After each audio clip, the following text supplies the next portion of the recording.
Avon Punjabi ਨਿਡਰ ਨਿਰਪੱਖ ਨਵੀਂ ਸੋਚ ਮੈਂ ਤੁਹਾਡਾ ਦੋਸਤ ਸੋਮ ਸਹੋਤਾ ਤਾਂ ਲੈ ਕੇ ਹਾਜ਼ਰ ਹਾਂ। ਕਰੰਟ ਇਸ਼ੂ ਲਈ ਚੱਲਦੇ ਹਾਂ ਫਾਜ਼ਿਲਕਾ।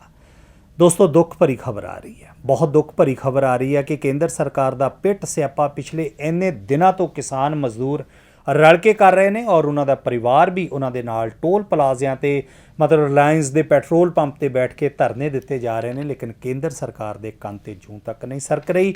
ਔਰ ਵੱਡੀ ਗੱਲ ਇਹ ਹੈ, ਦੁੱਖ ਭਰੀ ਗੱਲ ਇਹ ਹੈ ਦੋਸਤੋ ਕਿ ਇੱਕ ਹੋਰ ਕਿਸਾਨ ਜਿਹੜਾ ਹੈ ਉਹ ਇਸ ਦੁਨੀਆ ਨੂੰ ਅਲਵਿਦਾ ਕਹਿ ਚੁੱਕਾ ਹੈ।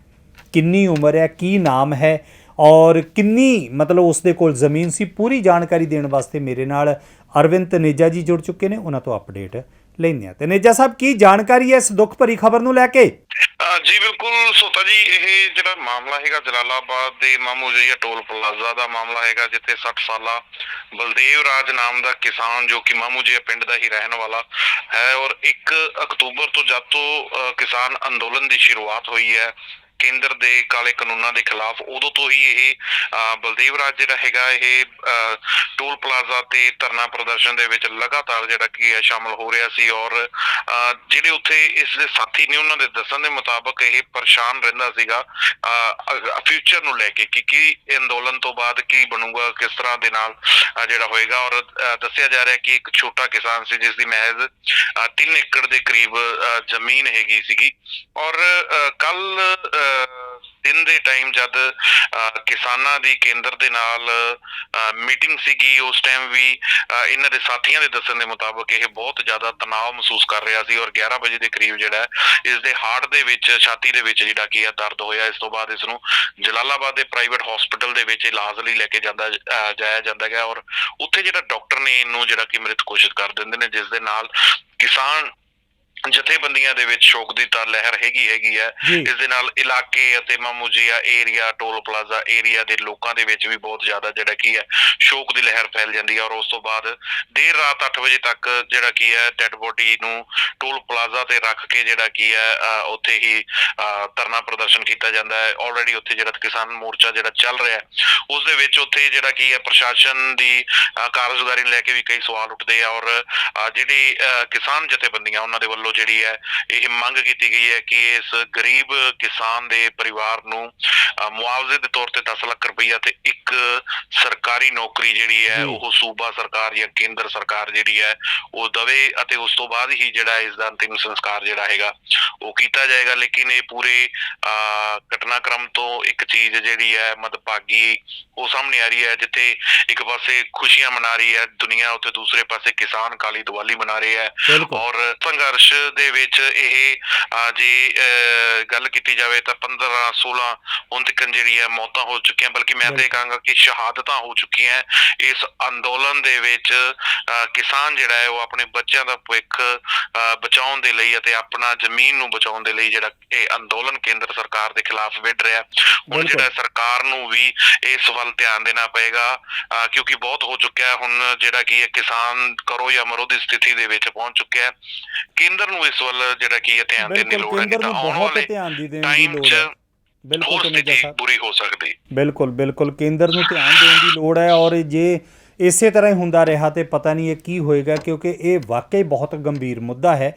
ਇਸ ਤੇ ਮੁੜ ਵਿਚਾਰ ਕਰਨ ਦੀ ਜ਼ਰੂਰਤ ਹੈ ਔਰ ਜਿਵੇਂ ਤਨੇਜਾ ਸਾਹਿਬ ਨੇ ਦੱਸਿਆ ਕਿ 15-16 ਦੇ ਕਰੀਬ ਹੁਣ ਤੱਕ ਜਿਹੜੀਆਂ ਸ਼ਹਾਦਤਾਂ ਆ ਉਹ ਹੋ ਚੁੱਕੀਆਂ ਨੇ ਔਰ ਅਜੇ ਕੁਛ ਨਹੀਂ ਪਤਾ ਭਵਿੱਖ ਦੀ ਗੋਦ ਵਿੱਚ ਕੇਂਦਰ ਸਰਕਾਰ ਦੇ ਮਤਲਬ ਦਿਮਾਗ ਦੇ ਵਿੱਚ ਇਸ ਮੁੱਦੇ ਨੂੰ ਲੈ ਕੇ ਕੀ ਹੈ ਜਾਂ ਕੀ ਨਹੀਂ, ਇਸ ਬਾਰੇ ਅਜੇ ਤੱਕ ਕੁਛ ਵੀ ਪਤਾ ਨਹੀਂ ਲੱਗ ਰਿਹਾ। ਇਸ ਸੰਬੰਧ ਦੇ ਵਿੱਚ ਤਨੇਜਾ ਜੀ ਨੇ ਕੀ ਗੱਲਬਾਤ ਕੀਤੀ ਹੈ, ਆਓ ਸੁਣਦੇ ਹਾਂ। ਦੇਖੋ ਜੀ, ਇਹ ਧਰਨੇ ਤੇ ਰੈਗੂਲਰ ਬੈਠੇ ਰਹੇ, ਸਾਡੇ ਨਾਲ ਰਾਤ ਵੀ ਦਿਨ ਵੀ ਡਟੇ ਰਹੇ। ਤਕਰੀਬਨ 11-11:30 ਵਜੇ ਸੀਨੇ ਦੇ ਵਿੱਚ ਥੋੜ੍ਹਾ ਜਿਹਾ ਦਰਦ ਹੋਇਆ, ਅਸੀਂ ਇਹਨਾਂ ਨੂੰ ਹਸਪੀਟਲ ਲੈ ਕੇ ਗਏ। ਕੁਛ ਦੇਰ ਬਾਅਦ ਜੋ ਡਾਕਟਰ ਨੇ ਦੱਸਿਆ ਵੀ ਇਹਨੂੰ ਹਾਰਟ ਦੀ ਪ੍ਰੋਬਲਮ ਹੋ ਗਈ ਹੈ, ਜਿਸ ਕਰਕੇ ਇਹਨਾਂ ਦੀ ਡੈਥ ਹੋ ਗਈ। ਅਸੀਂ ਇਹਨਾਂ ਨੂੰ, ਸਾਡੇ ਜਿਹੜੇ ਬਲਦੇਵ ਰਾਜ ਜੀ ਸ਼ਹੀਦ ਹੋਏ ਨੇ, ਸਾਨੂੰ ਇਹਨਾਂ ਦਾ ਬਹੁਤ ਦੁੱਖ ਹੈ। ਅਸੀਂ ਕਿਸਾਨ ਜਿੰਨੇ ਵੀ ਇੱਥੇ ਬੈਠੇ ਆ ਸਾਰੇ ਸਰਕਾਰ ਤੋਂ ਇਹ ਮੰਗ ਕਰਾਂਗੇ ਕਿ ਘੱਟ ਤੋਂ ਘੱਟ 10 ਲੱਖ ਰੁਪਈਆ ਤੇ ਇੱਕ ਘਰ ਦੇ ਪਰਿਵਾਰ ਨੂੰ ਜਿਹੜੀ ਉਹ ਨੌਕਰੀ ਦਿੱਤੀ ਜਾਵੇ। ਜਿੰਨਾ ਚਿਰ ਸਾਡੀ ਇਹ ਮੰਗ ਪੂਰੀ ਨਹੀਂ ਹੋਵੇਗੀ ਉਨੀ ਦੇਰ ਅਸੀਂ ਇੱਥੇ ਧਰਨੇ ਤੇ ਬੈਠੇ ਰਹਾਂਗੇ। ਜਦੋਂ ਮੰਗ ਪੂਰੀ ਹੋਵੇਗੀ ਉਸ ਤੋਂ ਬਾਅਦ ਅਗਲੀ ਕਾਰਵਾਈ ਜਿਹੜੀ ਉਹ ਸਾਡੇ ਪ੍ਰਧਾਨ ਜੀ ਜੋ ਦੱਸਣਗੇ ਉਸ ਨਾਲ। ਇਹ ਅਸੀਂ ਜਿਹੜੇ ਸਰਕਾਰ ਸੈਂਟਰ ਦੀ ਸਰਕਾਰ ਮੋਦੀ ਸਰਕਾਰ ਕਾਲੇ ਕਾਨੂੰਨ ਲੈ ਕੇ ਆਈ ਹੈ ਉਹਦੇ ਵਿਰੋਧ ਦੇ ਵਿੱਚ ਅਸੀਂ 44 ਦਿਨਾਂ ਤੋਂ ਲਗਾਤਾਰ ਪੂਰੇ ਪੰਜਾਬ ਦੇ ਵਿੱਚ ਧਰਨੇ ਚੱਲ ਰਹੇ ਆ। ਉਸੇ ਤਹਿਤ ਅਸੀਂ ਮਾਮੂ ਜੋਈਆ ਟੋਲ ਪਲਾਜ਼ੇ ਤੇ ਇੱਥੇ ਇਹ ਟੋਲ ਪਲਾਜ਼ਾ ਸੀ ਦਾ ਘਿਰਾਓ ਕੀਤਾ ਹੋਇਆ ਹੈ। ਉਸੇ ਤਹਿਤ ਬਲਦੇਵ ਰਾਜ ਜੀ ਲਗਾਤਾਰ ਸਾਡੇ ਧਰਨਿਆਂ ਦੇ ਵਿੱਚ ਹਾਜ਼ਰੀ ਭਰ ਰਹੇ ਸੀ, ਲਗਾਤਾਰ ਆ ਰਹੇ ਸੀ ਤੇ ਉਹਨਾਂ ਨੂੰ ਕੁਝ ਅਚਾਨਕ ਪ੍ਰੋਬਲਮ ਹੋਈ, ਦਰਦ ਦੀ ਪ੍ਰੋਬਲਮ ਹੋਈ, ਲੈ ਕੇ ਗਏ ਤੇ ਜੇ ਤਾਂ ਜਾ ਕੇ ਡਾਕਟਰਾਂ ਨੇ ਮ੍ਰਿਤ ਕਰਾਰ ਦਿੱਤਾ ਤਾਂ ਅੱਜ ਉਹਨਾਂ ਦੀ ਸ਼ਹੀਦੀ ਹੋਈ ਹੈ। ਤਕਰੀਬਨ ਪੂਰੇ ਪੰਜਾਬ ਦੇ ਵਿੱਚ 15-16 ਕਿਸਾਨ ਸਾਡੇ ਮੋਰਚਿਆਂ ਦੇ ਦੌਰਾਨ ਸ਼ਹੀਦ ਹੋ ਚੁੱਕੇ ਆ। ਹੋਰ ਪਤਾ ਨਹੀਂ ਜਿਹੜੀਆਂ ਸਾਡੀਆਂ ਸਰਕਾਰਾਂ ਨੇ ਕਿੰਨੇ ਕੁ ਕਿਸਾਨਾਂ ਦੀਆਂ ਜਾਨ ਲੈ ਗਈ। ਅਸੀਂ ਸਰਕਾਰ ਨੂੰ ਕਹਿੰਦੇ ਹਾਂ ਕਿ ਇਹ ਕਾਨੂੰਨ ਵਾਪਸ ਲਓ ਤੇ ਅਸੀਂ ਪੰਜਾਬ ਸਰਕਾਰ ਤੋਂ ਮੰਗ ਕਰਦੇ ਹਾਂ ਕਿ ਬਲਦੇਵ ਰਾਜ ਜੀ ਦਾ ਘੱਟੋ ਘੱਟ ਪਰਿਵਾਰ ਨੂੰ 10 ਲੱਖ ਰੁਪਏ ਮੁਆਵਜ਼ਾ ਤੇ ਇੱਕ ਪਰਿਵਾਰ ਦੇ ਇੱਕ ਜੀ ਨੂੰ ਸਰਕਾਰੀ ਨੌਕਰੀ ਦਿੱਤੀ ਜਾਵੇ। ਜਿੰਨਾ ਚਿਰ ਸਾਡੀ ਮੰਗ ਪੂਰੀ ਨਹੀਂ ਹੁੰਦੀ ਉਹਨਾਂ ਚਿਰ ਅਸੀਂ ਡੈੱਡ ਬੋਡੀ ਦਾ ਸੰਸਕਾਰ ਨਹੀਂ ਕਰਾਂਗੇ। 1 ਤਰੀਕ ਤੋਂ ਜਿਹੜੇ ਕਿ ਕਿਸਾਨ ਬਲਦੇਵ ਰਾਜ ਮਾਮੂ ਜੋਈਆ ਤੋਂ ਇੱਥੇ ਬੈਠੇ ਹਨ, ਅੱਜ ਸਵੇਰ 11 ਵਜੇ ਜਿਹੜਾ ਕਿ ਉਹਨਾਂ ਦੇ ਦਿਲ ਦੇ ਵਿੱਚ ਪੇਨ ਹੋਈ ਹੈ। ਪੇਨ ਹੋਣ ਕਰਕੇ ਇਹ ਪ੍ਰਧਾਨ ਗੁਰਵਿੰਦਰ ਜੀ ਤੇ ਜੋਗਾ ਜੀ ਉਹ ਇਹਨਾਂ ਨੂੰ ਜਲਾਲਾਬਾਦ ਹਸਪੀਟਲ ਲੈ ਗਏ ਹਨ। ਉਸ ਤੋਂ ਬਾਅਦ ਇਹਨਾਂ ਦੀ ਜਿਹੜੀ ਤਬੀਅਤ ਵਿਗੜਦੀ ਗਈ, ਸ਼ਾਮ 4 ਵਜੇ ਇਹਨਾਂ ਦੀ ਡੈਥ ਹੋ ਗਈ ਸੀ। ਡੈਥ ਹੋਣ ਤੋਂ ਬਾਅਦ ਕਿਸੇ ਪ੍ਰਸ਼ਾਸਨ ਨੇ ਇਹਨਾਂ ਦੀ ਸਾਰ ਨਹੀਂ ਲਈ।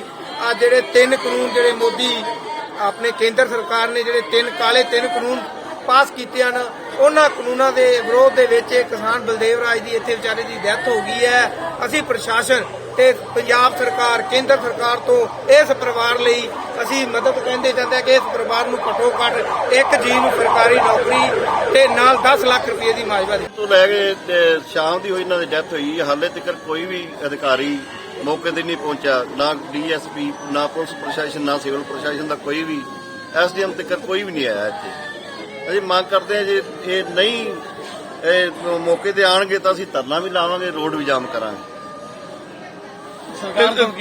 ਸਰਕਾਰ ਤੋਂ ਮੰਗ ਹੀ ਕਰਦੇ ਹਾਂ ਵੀ ਆ ਕੇ ਇੱਥੇ ਪਤਾ ਲਿਆ ਜਾਵੇ, ਇਹਨਾਂ ਨੂੰ ਮੁਆਵਜ਼ਾ ਦਿੱਤਾ ਜਾਵੇ। ਜੋ ਪਰਿਵਾਰ ਵਾਸਤੇ ਕੀ ਮੰਗ ਕਰਦੇ? ਪਰਿਵਾਰ ਵਾਸਤੇ ਮੁਆਵਜ਼ੇ ਦੀ ਮੰਗ ਕਰਦੇ ਹਾਂ, ਨਾ ਕੋਈ ਨੌਕਰੀ ਵਗੈਰਾ ਜੋ ਵੀ ਹੈਗਾ ਕਿਸਾਨਾਂ ਦਾ ਹੱਕ ਬਣਦਾ ਉਹਨਾਂ ਨੂੰ ਦਿੱਤਾ ਜਾਵੇ। ਪ੍ਰਸ਼ਾਸਨ ਦੇ ਵੱਲੋਂ ਹੁਣ ਤੱਕ ਜਿਹੜੀ ਹੈ ਇੱਥੇ ਆ ਕੇ ਸਾਰ ਨਹੀਂ ਲਈ ਗਈ, ਕੀ ਕਹੋਗੇ ਤੁਸੀਂ? ਕੀ ਨਿਗਲੈਂਸੀ ਹੈ ਪ੍ਰਸ਼ਾਸਨ ਦੀ? ਬਿਲਕੁਲ ਜੀ, ਨਲਾਇਕੀ ਹੈ ਪ੍ਰਸ਼ਾਸਨ ਨੂੰ। ਮੌਕੇ ਤੇ ਕੋਈ ਖਾਸ ਦੂਰ ਵੀ ਨਹੀਂ ਹੈਗਾ, ਨਾਲ ਹੀ ਐਸਡੀਐਮ ਬੈਠਾ, ਨਾਲ ਹੀ ਥਾਣੇ ਨੇ, ਡੀਐਸਪੀ ਦਫ਼ਤਰ ਵੀ ਨਾਲ ਹੀ ਹੈ। ਬਿਲਕੁਲ ਨਲਾਇਕੀ ਕਵਾਂਗੇ, ਸਰਕਾਰਾਂ ਦੀ ਵੀ ਨਲਾਇਕੀ ਹੈਗੀ ਹੈ ਤੇ ਇਹਨਾਂ ਦੀ ਵੀ ਨਲਾਇਕੀ, ਪ੍ਰਸ਼ਾਸਨ ਦੀ ਵੀ ਨਲਾਇਕੀ। ਮੇਰੇ ਵੀਰ ਜੀ ਨੇ ਪਹਿਲਾਂ ਦੱਸ ਦਿੱਤਾ ਕਿ 11 ਵਜੇ ਇਹਨਾਂ ਨੂੰ ਇੱਥੇ ਪੇਨ ਹੋਈ ਹੈ। ਉਸ ਤੋਂ ਬਾਅਦ ਜਲਾਲਾਬਾਦ ਲਿਜਾਇਆ ਗਿਆ ਔਰ ਉੱਥੇ ਇਹਨਾਂ ਦੀ ਜਿਹੜੀ ਹੈ ਇਹਨਾਂ ਨੂੰ ਮ੍ਰਿਤਕ ਕਰਾਰ ਡਾਕਟਰ ਵੱਲੋਂ ਦਿੱਤਾ ਗਿਆ।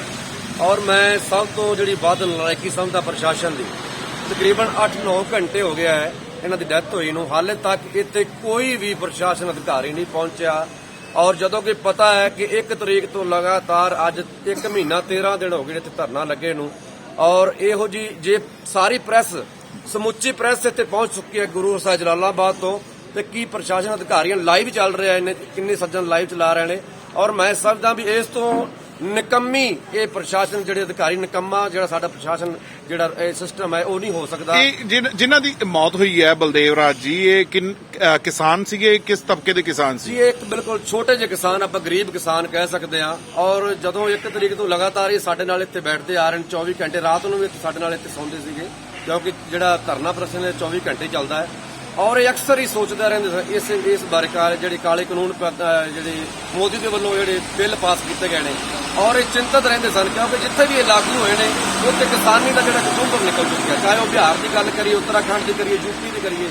ਉਸੇ ਚਿੰਤਾ ਨੂੰ ਲੈ ਕੇ ਇਹਨਾਂ ਨੂੰ, ਉਹ ਚਿੰਤਾ ਦੇ ਨਾਲ ਇਹਨਾਂ ਨੂੰ ਪੇਨ ਹੋਇਆ। ਹੁਣ ਜਿਹੜਾ ਅਗਲਾ ਕੀ ਕਦਮ ਹੈਗਾ ਤੁਹਾਡਾ? ਅਗਲਾ ਕਦਮ ਇਹ ਅਸੀਂ ਮੰਗ ਕਰਦੇ ਹਾਂ, ਇੱਕ ਗਰੀਬ ਕਿਸਾਨ, ਅਸੀਂ ਕੋਈ ਵੇਖੋ ਇਹਨਾਂ ਦਾ ਕੋਈ ਮੌਤ ਦਾ ਕੋਈ ਦੇਣ ਨਹੀਂ ਦੇ ਸਕਦਾ ਕਿਉਂਕਿ ਇਹਨਾਂ ਦੀ ਕੋਈ ਡੈਥ ਨਹੀਂ ਹੋਈ, ਕੋਈ ਮਰੇ ਨਹੀਂ। ਇਹ ਸਾਡੇ ਸ਼੍ਰੋਮਣੀ ਸ਼ਹੀਦ ਨੇ, ਕਿਸਾਨ ਸੰਘਰਸ਼ ਕਮੇਟੀ ਜਿਹੜੀ ਸਾਡੀ ਹੈ, ਜਿਹੜੇ ਜਿੰਨੇ ਵੀ ਕਿਸਾਨ ਵੀਰ ਇੱਥੇ ਬੈਠੇ ਨੇ, ਸੋ ਇਹ ਸ਼ਹੀਦ ਹੋਏ ਨੇ, ਅੱਜ ਇਹ ਮਰੇ ਨਹੀਂ।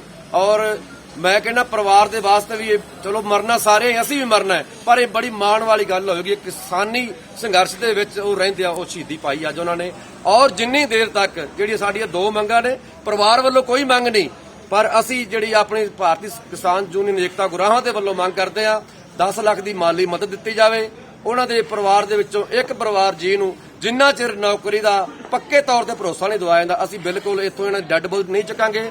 ਡੈੱਡ ਬੋਡੀ ਨੂੰ ਉਹਨਾਂ ਚਿਰ ਇੱਥੇ ਰੱਖਿਆ ਜਾਊਗਾ ਜਿੰਨਾ ਚਿਰ ਸਾਨੂੰ ਕੋਈ ਖਾਸ ਜਿਹੜਾ ਅਧਿਕਾਰੀ ਆ ਕੇ ਸਾਨੂੰ ਇਹਦਾ ਜਿਹੜਾ ਸਪਸ਼ਟੀਕਰਨ ਦਿੰਦਾ। ਇਹ ਸੀ ਹੁਣ ਤੱਕ ਦੀ ਅਪਡੇਟ। ਨਵੀਆਂ ਤੇ ਤਾਜ਼ਾ ਖਬਰਾਂ ਲਈ ਜੁੜੇ ਰਹੋ ਏਬਨ ਪੰਜਾਬੀ ਟੀਵੀ ਦੇ ਨਾਲ। ਮੈਂ ਆਪਣੇ ਇਹ ਮੋਢਿਆਂ ਤੇ ਗੋਡਿਆਂ ਤੋਂ ਬਹੁਤ ਦੁਖੀ ਸੀ।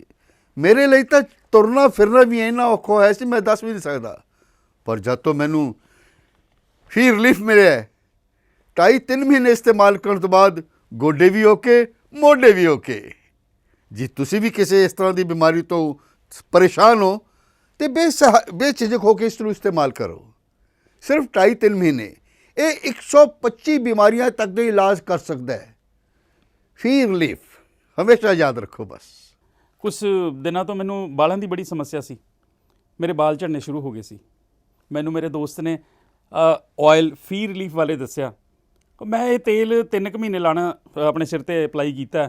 ਇਹ ਬਿਲਕੁਲ ਆਯੁਰਵੈਦਿਕ ਤੇਲ ਹੈ, ਇਹਦਾ ਕੋਈ ਸਾਈਡ ਇਫੈਕਟ ਨਹੀਂ ਹੈ। ਤੇ ਮੇਰੇ ਬਾਲ ਜਿਹੜੇ ਗੰਜਪਣ ਪੈਣਾ ਸ਼ੁਰੂ ਹੋ ਗਿਆ ਸੀ ਉਹ ਦੁਬਾਰਾ ਆਉਣ ਲੱਗ ਗਏ। ਤੇ ਮੈਨੂੰ ਤਾਂ ਬੜਾ ਫਾਇਦਾ ਦਿੱਤਾ ਇਸ ਨੇ। ਜੇ ਤੁਹਾਨੂੰ ਵੀ ਕਿਸੇ ਇਸ ਤਰ੍ਹਾਂ ਦੀ ਪ੍ਰੋਬਲਮ ਦਾ ਤੁਸੀਂ ਸਾਹਮਣਾ ਕਰ ਰਹੇ ਹੋ ਤਾਂ ਇਹ ਤੇਲ ਲਾਣਾ ਨਾ ਭੁੱਲੋ। ਕਿਤੇ ਨਾ ਕਿਤੇ ਅਸੀਂ ਆਪਣੇ ਬਾਲਾਂ ਕਰਕੇ ਸ਼ਰਮ ਫੀਲ ਕਰਦੇ ਹਾਂ ਕਿ ਸੋਸਾਇਟੀ 'ਚ ਬੈਠੇ ਹਾਂ ਕਿ ਕੋਈ ਮਜ਼ਾਕ ਨਾ ਕਰ ਰਿਹਾ ਹੋਏ। ਪਰ ਥੈਂਕਸ ਟੂ ਫ੍ਰੀ ਲੀਫ ਜਿਹਨੇ ਮੇਰਾ ਇਹ ਕੌਨਫੀਡੈਂਸ ਬਿਲਡ ਕੀਤਾ, ਜਿਹਦੇ ਲਗਾਉਣ ਨਾਲ ਮੈਂ ਮਾਰਕੀਟ 'ਚ ਹੁਣ ਬੜਾ ਹੀ ਕੌਨਫੀਡੈਂਟ ਹਾਂ ਔਰ ਇਹਦੇ ਨਾਲ ਮੈਨੂੰ ਬੜਾ ਫਾਇਦਾ ਹੋਇਆ। ਤੇ ਮੈਨੂੰ ਸਰਵਾਈਕਲ ਦੀ ਵੀ ਦਿੱਕਤ ਸੀ ਤੇ ਉਹਦੇ ਨਾਲ ਵੀ ਮੈਨੂੰ ਬੜਾ ਰਿਲੀਫ ਮਿਲਿਆ। ਇਹ ਯੂਜ਼ ਕਰੋ ਤੇ ਮੈਂ ਪ੍ਰੈਕਟੀਕਲ ਯੂਜ਼ ਕਰ ਰਿਹਾ।